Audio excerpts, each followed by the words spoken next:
Canal Lavoie, tu travailles du prof. Bon matin. Bon matin. Comment ça va?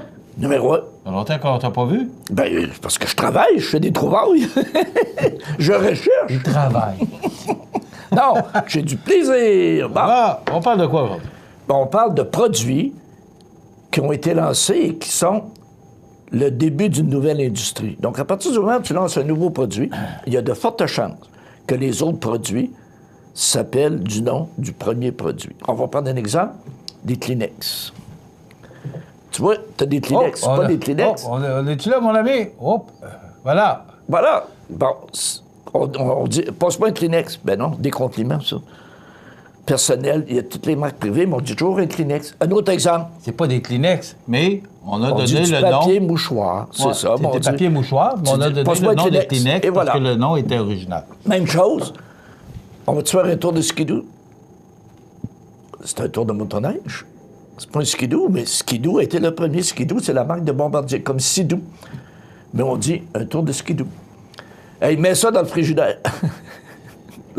Au lieu de réfrigérateur. Frigidaire, c'est la marque, c'est une marque. Ça a été le premier frigidaire. Et voilà, à faire un réfrigérateur. Donc, on dit frigidaire. Même chose. Kodak. Passe-moi ton Kodak. Et on dit Kid Kodak. T'en rappelles-tu? Les petits Kid Kodak, les gens qui sont toujours devant la caméra, tout ça. Bon, c'est une caméra, mais on dit Kodak. Même chose pour un tour de Jeep. Je le dis souvent, moi, mon Jeep, c'est pas un Jeep que j'ai. C'est un VUS, un véhicule utilitaire sport. C'est pas un Jeep, mais on dit un Jeep. Pourquoi? C'était les premiers. Même chose. Passe-moi dans une aspirine, j'ai mal à la tête. As-tu une aspirine? C'est pas une aspirine, c'est un analgésique. Mais on dit aspirine parce que c'est les premiers. Même chose, un Winnebago. Un Winnebago, c'est pas un Winnebago, c'est un véhicule récréatif, c'est un VR. Mais Winnebago était le premier. Et si tu vas sur le site de Winnebago, ils mettent toutes les autres sortes, ils mettent pas juste Winnebago. Même chose pour un post-it. Hein? Un post-it, les petits papiers Ouais, qui les collent. papiers collants, là, ouais. Oui, on les achète chez Dollarama. C'est pas des post-it chez Dollarama.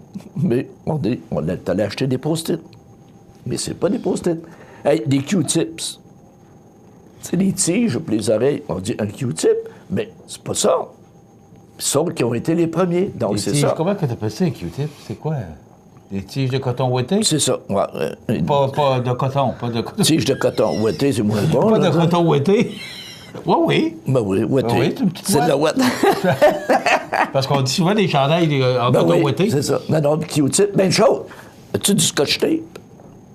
Du papier collant? On dit du scotch tape, tu sais, regarde. Mais, même chose pour Scott Towel. C'est du papier absorbant. Scott Towel. Et thermos. Un thermos de thé. Mais chez Dollarama, c'est pas des thermos qu'ils vendent. Ils vendent des copies, mais on appelle ça un thermos. Donc, tu vois, tous ces noms-là font que on appelle les produits, la catégorie de produits de ce nom-là. Et on va terminer avec Tabasco. Hey, Tabasco, là, c'est le 150e cette année. Ça a été les premiers à faire une sauce piquante. Et c'est tellement fort que maintenant, il y a ce qu'on appelle des Tabasco Week. On a parlé de la poutine, Poutine Week, la semaine de la poutine. Mais là, maintenant, il y a des Tabasco Week. C'est parti en Nouvelle-Orléans. Et c'est des compétitions de chefs qui font des recettes avec du Tabasco. Et il y en a en Nouvelle-Orléans, il y en a maintenant à New York, à Londres, Shanghai. Donc, on fait des Tabasco Week. Mais, nouvelle intéressante, présentement, si tu vas sur le site de saucepiquante.ca, il y a maintenant 120 sauces piquantes différentes. Qui partent de l'histoire À partir de l'idée Tabasco. de Tabasco, c'est oui. ça. Puis il y en a beaucoup d'excellents produits québécois. Donc, tu vois, on est parti de Tabasco, puis aujourd'hui, on a une industrie de sauces piquantes. Donc, tu vois comment c'est intéressant de voir que, historiquement, le premier qui part un produit, ça devient une industrie, et tout le monde le copie. Il garde le nom. Et voilà, on garde le nom. Et au niveau marketing, c'est quand même... C'est très bon. C'est très Tu bon. pensais? Tu pensais Bombardier, là? Tout le monde dit skidoo. C'est sa marque de commerce. Mais on parlait de Kleenex tantôt. Oui. Parce que, tu sais, je regarde, ceux-là, c'est nos compliments Ouais. chez IGA. Mais maintenant, il y a beaucoup d'imitations Ben oui. par rapport aux produits. C'est ça, et c'est la venue des marques privées pour faire baisser les prix.